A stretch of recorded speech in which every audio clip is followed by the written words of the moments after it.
In this video, we're going to show you how to set a default currency for a supplier. Now, anytime you're buying material or let's say product from an overseas supplier, chances are they're going to quote you in their local currency. And it's also probably important for you to understand how much something costs based on what they're quoting it for.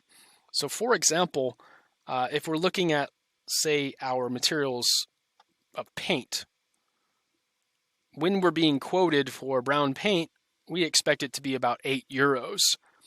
But that doesn't necessarily mean much to us if we don't know how much it's going to cost with respect to the currency we're buying it in. So this multi-currency feature for setting a default currency for suppliers comes in quite handy when you're actually seeing the quotes on the items that you're buying in.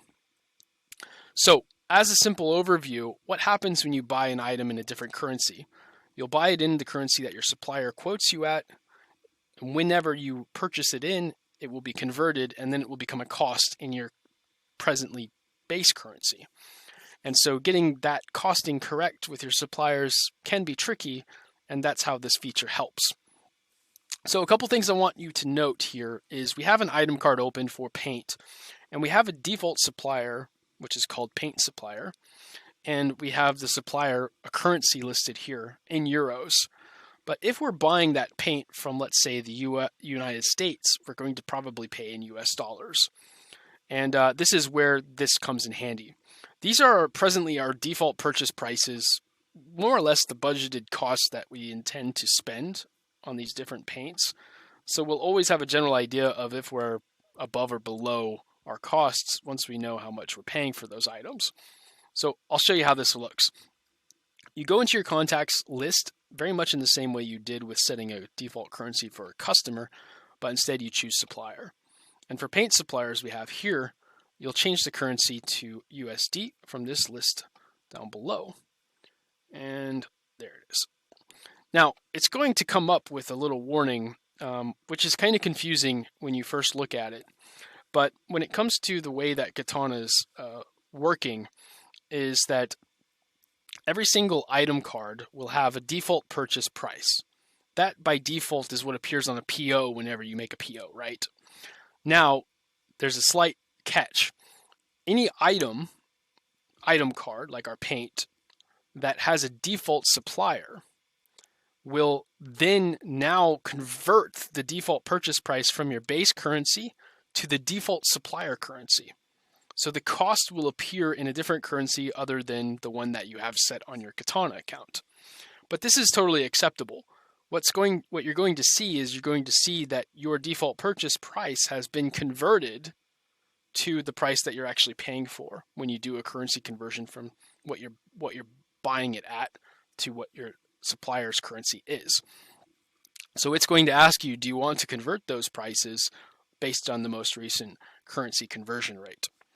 And so if you choose yes, then it will actually update the currency on the item cards for any item that this supplier is listed as the default supplier. So when we go back to our items list, you will see that our paint, which has the paint supplier listed here, will have the supplier currency changed to USD. And then down below, you'll find the default purchase price also converted to USD. Now, this is basically taking what your default purchase price was previously in euros and then changing it to US dollars. And then you can see that the converted price, which was €8 here, is now listed USD to euro conversion rate of 0.94, which makes the actual USD number value a little bit higher.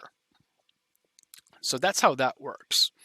Now, you didn't change your default purchase price from your actual costing, but when your supplier is quoting you prices in US dollars, and if the prices that they quote you are, for example, let's say $9 or $10, you're going to know from that fact that, well, you're budgeting to spend $8.5, which is equivalent to €8.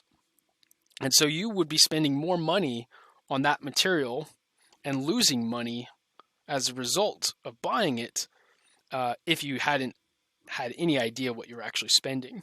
Because you know that if you pay more money for your materials than what you budget for, you have to increase the price of your products or figure out a way to reduce the cost in your manufacturing in order to offset any loss that you would take as a result of that. So it's super important and super helpful to know what is the benchmark that you need to be at in real time all the time. Now, since Katana is using openexchangerates.org as the basis, it's going to adjust that exchange rate all the time for you. So anytime you're generating or raising a purchase order, you'll be fine. You'll know that you're being taken care of and that your margins are being looked after for the prices that you're paying for your materials.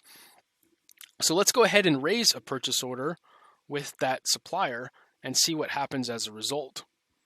So in our material stock list, we can see that we're missing some of our paint here. And so if we choose the buy option, and it will automatically select our default supplier because that's what it is on the item card. Maybe we want to add some other missing items from stock, then we'll create and open the order here. And once this is done, it's going to automatically change the order currency to US dollars because this supplier default currency is US dollars. And then you'll see as well that this is the price per unit in US dollars for the black paint. Now, if we're looking at black paint, you'll see as well black paint is 6.4 USD, which is a conversion from 6.1 euros. So that's what we budget for. And that simply becomes the rate in which our PO is generated. If the quote comes in and it's lower than that, then we're making money, we're fine. If it's higher than that, then we might be losing money. And then you might want to find ways to negotiate with your supplier in those types of cases. So it's very useful from that perspective. So that in a nutshell is how a default currency on a supplier works and how you can use it to your advantage when it comes to buying items through your default supplier in their own currency. When this item arrives into your stock, it will be converted to euros based on the most recent exchange rate. But do keep in mind that, of course, when it comes to sales orders and purchase orders, there will be a conversion rate, and that conversion rate does get locked at a certain point. So again, if what you're buying as far as materials in different currencies is concerned, if there's a lot of exchange rate fluctuation, you need to be aware of that prior to having your exchange rate locked. So in that case, you can use Katana's features to better minimize or mitigate any risk that would be associated with exchange rate risk. In the next set of videos, we're going to talk a bit more about, once you've raised a sales order or a purchase order, how does the exchange rate work with respect to any edits that you might be making to any of those types of documents.